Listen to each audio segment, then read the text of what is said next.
Doctor Harshvardhan ने अस्पतालों को सहूलत में मजीद बेहतरी लाने की हिदायत जारी की। मीटिंग के बाद मीडिया से खिताब करते हुए हर्षवर्धन ने कहा कि 28 मामलों की तस्दीक की गई है। इनमें 3 मरीजों का कामयाब इलाज भी किया गया है। मुल्क भर में कोरोना वायरस से निपटने के लिए 34 लैब कायम की गई हैं। उन्होंने मजीद कहा कि एयरपोर्ट पर गैर मुमालिक से आने वाले सभी अफराद की जांच की जा रही है। कोरोना वायरस के मामले पर 3 बजे वुज़रा ग्रुप की अहम मीटिंग होना है। दिल्ली में भी केस आया, इसलिए दिल्ली के सिस्टम के लोगों से यद्यपि हम लोग लगातार टच में हैं, लेकिन उनको भी और ज़्यादा हम अच्छी तरीके से एक्टिवेट भी करना चाहते थे। उनके साथ फेस टू फेस सारी चीज़ें शेयर भी करना चाहते थे। तो विस्तार से उनके सामने हमने जो देश में अभी तक की डेवलपमेंट्स हैं, जो भारत सरकार 17 जनवरी ऑनवर्ड्स लगातार सारे देश भर में कर रही है, और अभी तक जो भी केसेस वगैरह यहाँ पर आए हैं उनके बारे में चर्चा की है।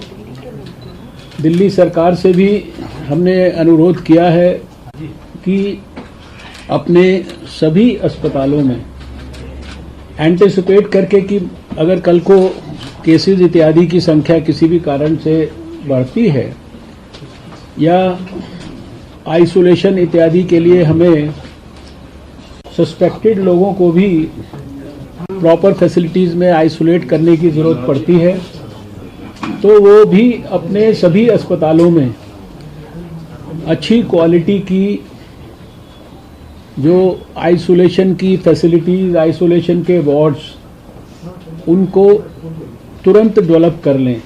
यद्यपि ये इंस्ट्रक्शन तो हमने उनको सारे देश के अस्पतालों को पहले भी दी हुई है, और पीछे हमारे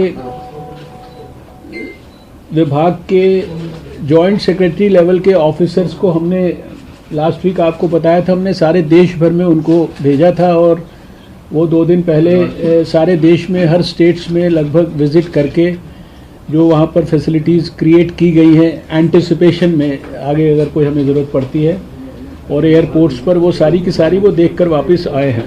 दिल्ली के केस की जब हम लोगों ने कॉन्टैक्ट ट्रेसिंग्स वगैरह की, लगभग शायद 66 के करीब लोगों के कॉन्टैक्ट्स ट्रेस किए गए। जो दिल्ली का केस था, केस की ट्रेसिंग करने पे पता लगा कि उसने आगरा के अंदर अपने रिलेटिव्स को ही जो है उसने आगरा में जाके इन्फेक्ट कर दिया, और उसके केस के कारण उसके परिवार में ही 6 पॉजिटिव केसेस आ गए। What I am trying to emphasize, तो फिर उसके बाद वहाँ के जो ऑफिशियल्स के साथ कोऑर्डिनेशन करके हम लोगों ने उसके आसपास के जो 3 किलोमीटर्स के डायमीटर में एक घर में, बिकॉज दैट इज़ द इस तरह की चीज़ों में जो क्लस्टर के अंदर कम्युनिटी में चीज़ें स्प्रेड ना हो, that is the way to actually take it forward. वरना तो जिससे कोई संपर्क करता जाएगा, जब तक आपको पता लगेगा कि ये भी हो सकता है और आप उसको आइसोलेट करेंगे, उसके पहले वो बहुत लोगों को इन्फेक्ट कर सकता है। तो that is what we have actually emphasized everything before the Delhi government also। Delhi government के ऑफिशियल्स को भी हमने कहा है, और उनको ये भी कहा है कि जो सर्वेलेंस के जो ऑफिसर्स हैं उनके साथ और अच्छे जो डॉक्टर्स और उनके साथ और दूसरी टीम लगाकर उन टीम्स को भी वो अच्छी तरीके से स्ट्रेंथन कर दें, आइसोलेशन की फैसिलिटीज़ अच्छी तरीके से डेवलप कर दें। साधारण प्रिकॉशंस, सिंपल प्रिकॉशंस हैं कि सबसे बड़ी मेजर चीज़ तो यह है कि मेरा ख्याल से अभी मैंने प्राइम मिनिस्टर का भी ट्वीट देखा थोड़ी देर पहले उन्होंने किया कि हम जो गैदरिंग्स वगैरह हैं उनके अंदर जो है पार्टिसिपेशन करने के एंगल से थोड़ा सा जितना अवॉइड कर सकते हैं अच्छा है। नॉट दैट कि अब एक बड़ी गैदरिंग में अगर एक भी व्यक्ति सस्पेक्टेड या इन्फेक्टेड है तो ही has the potential to infect many people. Normally जो इसका जो स्प्रेड होता है ये ड्रॉपलेट इन्फेक्शन से होता है। अभी जैसे मैं आपसे बात कर रहा हूँ तो जो मेरा जो थूक है या उसकी जो छोटे छोटे कण जिसे ड्रॉपलेट कह सकते हैं जो बाहर जाएगा, उसके साथ 1 मीटर तक कम से कम फासले पर मैं किसी दूसरे को इन्फेक्ट कर सकता हूँ। तो ये बड़ा इम्पॉर्टेंट है। इसलिए और फिर दूसरा जो है एक दूसरे के साथ टच करके हो सकता है। तो अगर इन्फेक्शन किसी को है, हम अपने इसलिए उसमें बार बार बोलते हैं कि अपने हाथ को फ्रीक्वेंटली हम धोते रहें, साबुन से वॉश करते रहें, 20 सेकंड तक कम से कम अच्छी तरह से वॉश करें। हैंड शेक की जगह आई रिकमेंड कि भाई अगर अभिवादन किसी का करना है, नमस्ते करके हम कर लेते हैं। हाथ को जो है, अगर ये भी एक तरीका हो सकता है, इसे सेफर तरीका रादर देन रिस्क कि मैं अपने खांसते छींकते समय हम टिश्यू पेपर का यूज़ करें, उसको फिर डिस्ट्रॉय करें, प्रॉपर जगह पे ट्रैश उसको उसमें पहुंचाएं, और हाथ को बार बार अपने मुंह पर, नाक पर, आंखों पर हम ना लेके जाएं। जिन सरफेसेस को हम बार बार टच करते हैं उनको क्लीन रखें। ये कुछ ब्रॉड प्रिकॉशंस हैं। ट्रीटमेंट इसका like any other viral illness है कि भाई सिम्टोमेटिक ट्रीटमेंट है। अगर बुखार है तो हमें बुखार के लिए पैरासीटामोल लेना पड़ेगा और प्लेंटी ऑफ फ्लूइड्स, यही इसका, या रेस्ट, ये ब्रॉडली ट्रीटमेंट है। मॉर्टेलिटी इज ओनली 2%, बट जिसका एक भी किसी को तकलीफ होगी उसके लिए तो वो 100% है ना, उसके परिवार के लिए। तो इसलिए सिंपल प्रिकॉशंस लेके और प्रॉपर रेस्ट करके, और हम खासकर अगर कोई सस्पेक्टेड है तो उसको ये भी इंश्योर करना है कि वो किसी दूसरे को, अपने घरवाले को या रिश्तेदार को ना दे, इसलिए कम से कम वो तो मास्क ज़रूर यूज़ करे। ये सारी प्रिकॉशंस जो हैं ये आपके माध्यम से भी ज़्यादातर लोगों को पहुँचे। और वहीं दिल्ली, तेलंगाना, जयपुर के बाद अब उड़ीसा में भी कोरोना वायरस के 2 मुश्तबा मामले सामने आए हैं। बताया जा रहा है कि सिंगापुर से आने वाले शौहर और बीवी उड़ीसा आए। शौहर को बुखार हुआ, इसके बाद दोनों को ही अलग वार्ड में रखा गया है और मेडिकल जांच की जा रही है।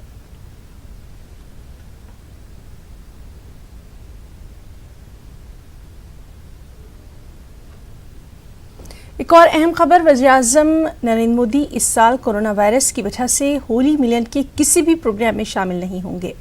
उनका कहना है कि दुनिया भर के माहिरीन का मानना है कि कोरोना वायरस को फैलने से रोकने के लिए भीड़ भाड़ वाले मकामात पर जाने से बचना चाहिए।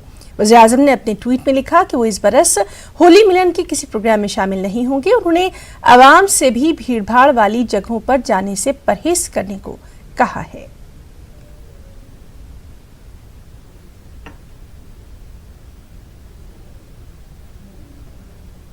और इस सब के बीच कोरोना वायरस की वजह से बाजार में मास्क की मांग लगातार बढ़ती जा रही है। हैदराबाद की अगर बात करें तो हैदराबाद में 80 पैसे का सर्जिकल मास्क 18 रुपए का फरोख्त हो रहा है।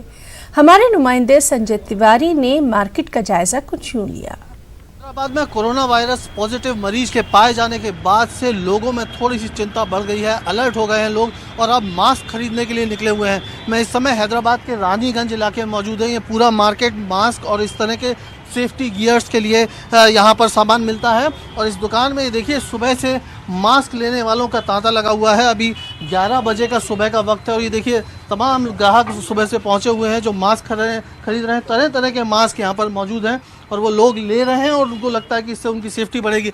आप किस तरह के ग्राहकों का रिस्पांस कितना, क्या ज़्यादा बढ़ गया है, ज़्यादा डिमांड बढ़ी है और क्या इसका प्राइस पे भी असर हुआ है? प्राइस पे भी असर हुआ है, ग्राहकों की रिक्वायरमेंट बढ़ गई है। एक्चुअली ग्राहकों में क्या है, फियर बढ़ गया है, तो उसके लिए से उन लोग को सबको सेफ्टी चाहिए। सब लोग ये रेस्पिरेटर्स पहनने के लिए मतलब चाह रहे हैं, सब लोग इसको पहन के मार्केट में कहीं भी पब्लिक प्लेस में जाना चाह रहे हैं। तो मैं आपको यही बताना चाह रहा हूँ कि बहुत सारे वैरायटी के मास्क रहते हैं। तो लोगों जो WHO ने अप्रूव किया है दैट इज़ N95 रेस्पिरेटर्स। जो 3M का N95 रेस्पिरेटर्स बोल रहे हैं उसमें अलग और भी दूसरे अप्रूवल है। N95 इज एन अप्रूवल, तो ऐसे ही और एक अप्रूवल आता है विच इज़ कॉल्ड FFP2। अगर आपको N95 कहीं पे नहीं मिलता you can also use FFP2। क्या ये मास्क मिल रहे हैं मार्केट में? मास्क मिल रहे हैं, जो पर्टिकुलरली N95 बोल रहे हैं उसकी शॉर्टेज है, बट इसके इक्विवेलेंट भी काफ़ी सारे रेस्पिरेटर्स अवेलेबल है, मास्क अवेलेबल है जो आप यूज़ कर रहे हैं। आप ये इस तरह का मास्क भी रखा है, जनरली लोग पहन के घूम रहे हैं, क्या ये कोरोना वायरस से सेफ्टी प्रोवाइड कर सकता है? ये फर्स्ट लेवल ऑफ प्रोटेक्शन देगा ये अपने को, बट अगर अपने को और सेफ्टी चाहिए we have N95 respirators also जो WHO ने बेहतर क्वालिटी का। आप यहाँ पर कुछ मास्क खरीदने के लिए यहाँ पर आए हुए हैं, किस तरह का क्या मार्केट का रिस्पांस है? आप क्या खरीदार हैं या आपने पर्सनल यूज़ के लिए लाए हैं या फिर आप इस बिजनेस में हैं जो मास्क खरीदने की? हम इसके बिजनेस में हैं। ये जो 3M के डिस्ट्रीब्यूटर्स हैं, तो 3M का स्टॉक लेने के लिए अभी आया हुआ था। मैंने कुछ अपने पर्सनल यूज़ के लिए भी ले लिया है कि 4-5 पीस अपने लिए रख लेंगे। बाकी के दूसरे जो 3 प्लाई मास्क है, जो बेसिक लेवल ऑफ प्रोटेक्शन है, जिसमें एक फ़िल्टर आता है, तो उसकी बहुत हाई डिमांड है। ये जो इसकी प्रोडक्शन कॉस्ट 50 पैसा है, जो होलसेल पैसे में 80 पैसे में बिक रहा था, आज मार्केट में 18 to 20 रुपीज़ में रिटेल में सेल हो रहा है। और माल अवेलेबिलिटी में बहुत शॉर्टेज है। हम लोग 15-15 हफ्ता भर का बुकिंग एडवांस देके बुकिंग करके बैठे, तब जाके माल मिल रहा है। और कहाँ से फ़ोन नहीं आ रहे, ऑल ओवर वर्ल्ड से, in fact Sri Lanka, Nepal, Burma, China, UK, Australia, हर जगह से फ़ोन आ रहे हैं। इतनी डिमांड है ये मास्क की इंडिया में। तो ये मास्क क्या इंडिया में नहीं बन रहे हैं, ये क्या सब फॉरेन से इंपोर्ट हो रहे हैं? और क्या रेट वहीं से ज़्यादा बढ़ गया है या फिर यहाँ पर मार्केट में कुछ इसका ब्लैक मार्केटिंग टाइप का स्टार्ट भी हो गया है? नहीं सर, मास्क मिल रहा है। एक्चुअली जो रॉ मटेरियल कॉस्ट है ये पर्टिकुलर मास्क का, इसका रॉ मटेरियल कॉस्ट हाई हो गया है।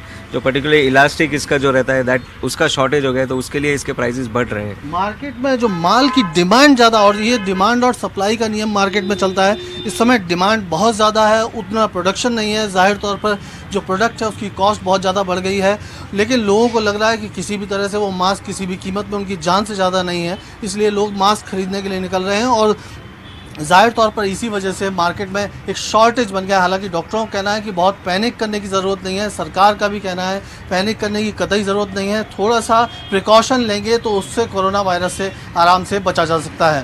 कैमरामैन राजेंद्र के साथ संजय तिवारी, न्यूज़ 18 हैदराबाद। और वहीं दिल्ली तशद्दुद पर आज लगातार तीसरे रोज़ भी पार्लियामेंट के दोनों ऐवानों में ज़बरदस्त हंगामा आराई हुई। हंगामे की वजह से दोनों ऐवानों की कार्रवाई में रखना पड़ा। राज्यसभा को कल तक के लिए मुलतवी करना पड़ा, जबकि लोकसभा की कार्रवाई को कुछ देर के लिए मुलतवी करना पड़ा। 12 बजे फिर कार्रवाई शुरू हुई, मगर हंगामे की वजह से कार्रवाई को फिर से 2 बजे तक के लिए मुलतवी किया गया। लोकसभा में वजीर पार्लिमानी उमूर प्रहलाद जोशी ने अपोजिशन को जवाब दिया और कहा कि हुकूमत दोनों ऐवानों में दिल्ली तशद्दुद मामले पर बहस करने के लिए तैयार है। उन्होंने कहा कि लोकसभा में 11 मार्च को दिल्ली तशद्दुद पर बहस होगी, जबकि राज्यसभा में 12 मार्च को। 11 तारीख को लोकसभा में दिल्ली के जो अनफॉर्चुनेट इंसिडेंट हुआ है, राइट हुआ है, उसके लिए चर्चा के लिए हम तैयार है। अभी होली भी आ रहे हैं, ये सब मद्देनजर रखते हुए हमने पूरा चर्चा करने के लिए तैयार है 11 को लोकसभा में। और तब तक कॉन्स्टिट्यूशनल ऑब्लिगेशन है, हमको बहुत बिल भी पारित करना है और सेंस ऑफ द हाउस है कि राज्यसभा चलना चाहिए। ये तो house sense of the house है। ये हमने 11 को चर्चा पूरा करने के लिए भारत सरकार तैयार है। ये तो हमने अपोजिशन लीडर को भी कहा है, लेकिन इन लोग सदन चलाना नहीं चाहते हैं। अगर वो सदन चर्चा चाहते हैं तो सदन चलाने दो, इतना ही मैंने इनको कहता हूँ। 11 तारीख को लोकसभा में और 12 तारीख को राज्यसभा में हम चर्चा करने के लिए तैयार है, लेकिन ये चर्चा नहीं चाहते हैं, एक डिसरप्शन चाहते हैं, लोगों का समस्या का चर्चा वो नहीं चाहते हैं। मैं फिर से अपील कर रहा हूँ कि आप कृपया सदन चलाने दो, हम चर्चा के लिए तैयार है। और दिल्ली फसादात में गोकुलपुरी में भी काफ़ी नुकसान हुआ है। अब यहाँ पर हालात मामूल पर आने के बाद इन नुकसानात का तखमीना लगाया जा रहा है। गोकुलपुरी हल्के के एमएलए लगातार अपनी टीम के साथ इलाके के लोगों के बीच हैं, उनकी हर मुमकिन मदद की कोशिश कर रहे हैं। हमारे नुमाइंदे निरंजन ने गोकुलपुरी के रुकन असेंबली सुरेंद्र कुमार से खास बातचीत की। हिंसा प्रभावित क्षेत्र में गोकुलपुर विधानसभा भी आता है। मेरे साथ गोकुलपुर विधानसभा के विधायक सुरेंद्र कुमार मौजूद हैं, उनसे बात करेंगे।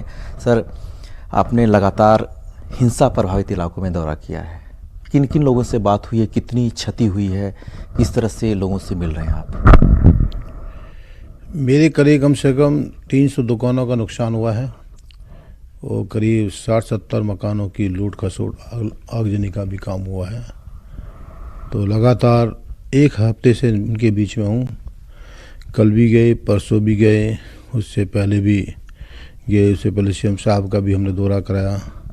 तो निश्चित तौर से लोगों के जन जाकर उनसे बात करें, उनको आर्थिक सहयोग की बात करें, सरकार से मिलने वाली जो सहयोग राशि का भी दिलवाने का भी काम किया जा रहा है, उनके फार्म भी भरे जा रहे हैं, उनके FILOज भी कराने का काम किया जा रहा है, उनको खाने की सामग्री उसको भी उपलब्ध कराने का काम किया जा रहा है।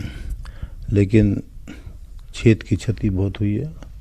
मेरे हिसाब से मस्जिदों का भी नुकसान हुआ है, जिसमें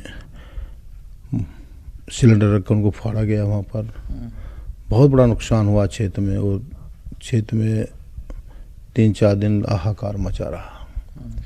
वास्तव में मानवता इंसानियत को संदेश न देकर क्या कह सकते, कोई शब्द नहीं है कहने के लिए। बहुत बुरा हुआ है। जो हिंसा से प्रभावित लोग हैं वो जो आपके विधानसभा में आते हैं, यहीं के मूल निवासी हैं या फिर बाहर के हैं, जैसे यूपी, बिहार? अधिकतर सब बाहर के रहने वाले हैं, यूपी से हैं, बिहार से हैं, पूर्वांचल से लोग काफ़ी हैं। लेकिन कुछ लोग तो गांव चले गए, कुछ घर छोड़ के कहीं दूसरी जगह अपने रिश्तेदारों में शरण लिए हुए हैं।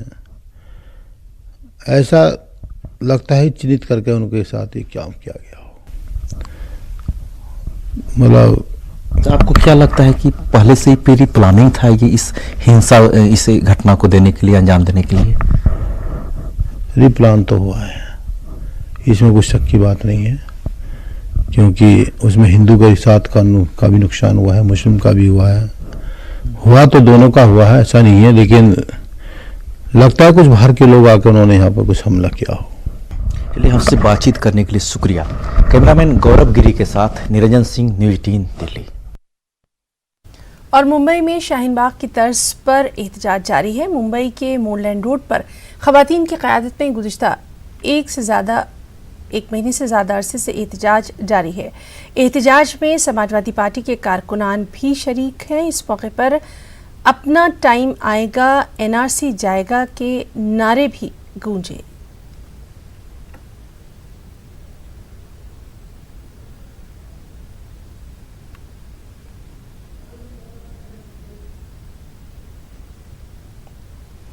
NRC और NPR के खिलाफ सिर्फ मुसलमान ही मैदान में नहीं है, बल्कि दीगर मज़ाहिब के लोग भी इसकी मुखालिफत करते नजर आ रहे हैं।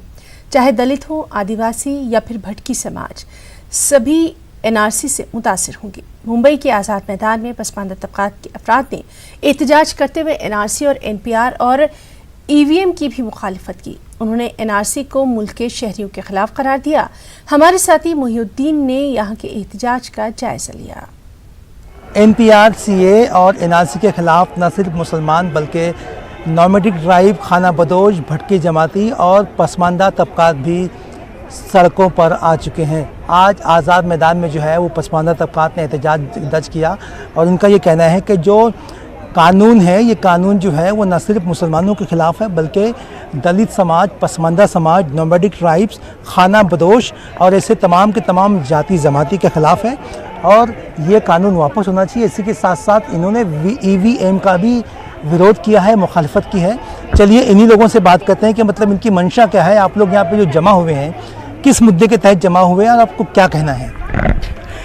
ये जो NRC, CA और NPR का जो मुद्दा उछल रहा है देश में, ये आपने जैसा कहा वो बराबर है कि ये कोई मुसलमानों के विरोध का सिर्फ मुद्दा नहीं है, ये तो पूरे देश के सभी समाजों का, सभी जातियों का मुद्दा है। और ख़ास करके आज हम लोग यहाँ जो उपेक्षित समूह लेके आए, जिनमें आदिवासी है, भटका समाज है, घुमंतू समाज है, घरेलू कामगार महिलाएँ हैं, ऐसे नाका कामगार है, इन सभी लोगों का सवाल है। क्योंकि ये जो लोग हैं, ये जो समूह है, इनको इस सरकार ने तो इनके पिछली सरकारों ने भी कोई डॉक्यूमेंट्स दिए नहीं इनको, और जिनके पास कोई कागज नहीं अपने अस्तित्व साबित करने वाले, उन्हीं से मांग रहे हैं अस्तित्व का पुरावा, कागज मांग रहे हैं। तो ये सरासर अन्याय है, गलत है। इस तरह से देश के कम से कम 40% जो ऐसे पिछड़े समूह है वो इससे देश से बाहर निकलने वाली बात है। ये आप बताइए, आपका नाम क्या है और आप कौन से समाज से आए? जी, मैं मधु बिरमड़े हूँ और मैं दलित समाज से हूँ और घर कामगार संगठन मेरी है। तो मेरे घर कामगार महिलाओं का भी स्थलांतर होते हैं और अभी बाहर जो आई है, बाहर में हमारे महिलाओं का पूरा घर शहर से घर डूब चुका है। तो इसी में उन लोगों के कागजात नहीं है, उनके कागजात नहीं मिलते हैं। तो हम बोल रहे हैं कि इसको हम विरोध करेंगे। क्योंकि अगर हम भारत में रहते हुए हमको भारतीय सिद्ध करना है तो हमें ये कानून नहीं चाहिए। आपका नाम क्या है और आप किस समाज से हैं बताइए। मैं शैला जेठिया भोगाड़े, मैं वारली आदिवासी समाज से हूँ। ये हमारे सब बहन भाई है, पाड़े में रहते हैं।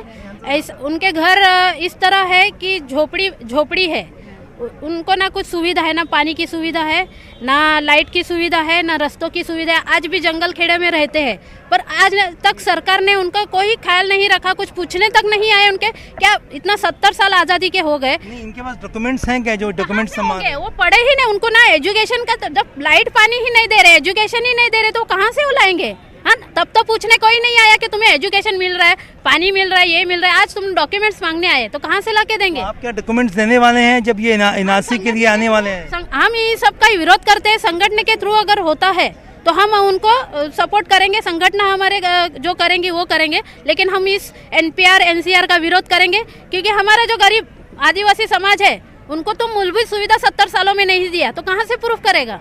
एनआरसी के खिलाफ, CAA के खिलाफ और NPR के खिलाफ उन्हीं की आवाज़ में आवाज़ मिलाने के लिए यहाँ पर ये लोग जमा हुए। इनका ये कहना है कि न सिर्फ मुसलमान इन कानून से जो है वो प्रभावित होगा, मुतासिर होगा, बल्कि जो आदिवासी है और पिछले समाज के जो लोग हैं ये भी बुरी तरह से इससे मुतासिर होंगे। तो इस कानून को वापस लिया जाना चाहिए। कैमरा पर्सन शरोज जलाल के साथ मुहिउद्दीन, न्यूज़ 18।